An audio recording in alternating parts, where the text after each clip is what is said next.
Okay mga boss, no, magandang hapon. So ang oras ngayon ay alas 4 at prepared kami na magpapatuka, no. So meron lang akong i-share sa inyo. Alam ko maraming naghahanap ng manok na to, na talagang bihira ko talagang i-share kasi sobrang dami kong buyers. Pero ngayon meron tayo ditong Kanawayon Hats F1 RRCN. So meron lang siyang konting issue sa kanyang bagwis. So ayan siya mga idol. Makikita nyo, kaya ganyan po yung bagwis niya, natawag po dyan na split wings. Kasi po hindi pa tumubo yung nasa gitna niyang bagwis, kaya disalign yung kanyang bagwis. At isa pa dyan mga idol ay medyo mataas siya masyado, no? So kung mailalaban mo to, kakpa siguro. So ayan po yung bagwis niya. Yan po ay national. So yan po ang issue, hindi po natin tatakpan, no? So yan po ay pangkaibigang presyo mga boss, no? So ako kasi mga boss, medyo mataas talaga ang price ko pagdating sa Kanawayon. Pero dito mga boss, ipaparehas natin. Eto mga boss, pag ito naglugon, mawawala na po yung split wings niya, no? Yan po ay naaayos kasi butas lang po yung kumbaga natanggal yung isang balahibo sa gitna, kaya po siya nagkakaganyan. So yan, ang tawag po dyan mga boss ay split wings. At ito siya, yun lang po ang issue niya. At siya po ay WPC banded national. So good for infuse, no? Pang infuse sa inyong mga materyales, no? Ayan po, ang lapad po niyan mga boss. So at yung isa pa, masyado po siyang matangkad, no? So, pero pag nagkak ito mga boss, ayan po ay bababa naman, no? So yan lang po, hindi natin pwedeng takpan yung issue para pagdating po sa client, makita niyan ganyan, boss, bakit may ganito? So ayan, nakita nyo na po dito sa video. So bago po kayo mag-comment at mag-screenshot, dahil napakaganda po niyan, yung bagwis lang talaga yung kanyang issue, ayan o.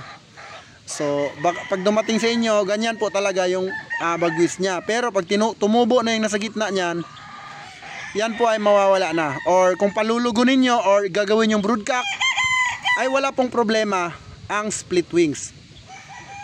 Ang ganda niyan mga boss, ang ayaw ko lang sa kanya, sobrang tangkad niya, no? Meron talagang sa palahi natin, meron talagang matangkad, meron din namang mababa. So yan po ay normal, parang tao lang din po yan. Pero kung sa lahi lang mga boss, yan po ay RRCN, still undefeated po yan, no? So nitong week lang, nakapagtala ng champion yung ating buyers sa Pasay Cockpit Arena. So may video po ako nung laban nung mga kapatid nito, kuya niya pala mga boss. So yan po siya, ang gandang manok mga boss, yan, no? Tangkad. Pero para lang po ito dun sa mahilig sa mga high station. So ang timbang po nito 2 kilo po ito mga boss, no? Ayan, 2 kilogram po yan. Siya po ay national, siya po ay 6 months old. So yun lang mga boss. At ang price po nito ay pangkaibigan. Good as broodcock, pwede ding ilaban. Ayan po yung issue niya, split wings lang talaga. So come on baby. Ayan, kung bibigyan niyo siya ng chicks, meron po tayong chicks niyan. At ang available po natin na chicks niyan ay, ang pagkakalam ko ay isa lang siguro yung available ko or dalawa ba. So titignan ko na lang. So ito po ay hindi po ito pinipilit mga boss. Baka isipin nyo na ay split wings naman yan, so buburautin nyo na. So may price po yan at nakapix po yan. Pangkaibigan po ang price nyan. Pero yung palo po nyan mga boss, napakagaling, napaka-super.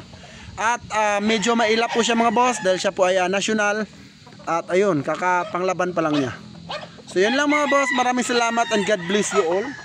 Mabuhay ang bayang Sabongeros. So sa naghahanap ng Kanawayon sa akin, ayan na po yung yung hinahanap nyo. Split wings lang talaga mga boss. At syempre medyo mailap siya, okay? So pag darating sa inyong ganyan na ganyan po, yung darating po sa inyo. Hindi po yan sa pilitan, yan po ay pangkalahatan at presyong pangkaibigan. Alright, so yun lang mga boss. Screenshot na lang. Then magpiplex ako mamaya sa second video naman ang isang Kanawayon natin na mid to high stations.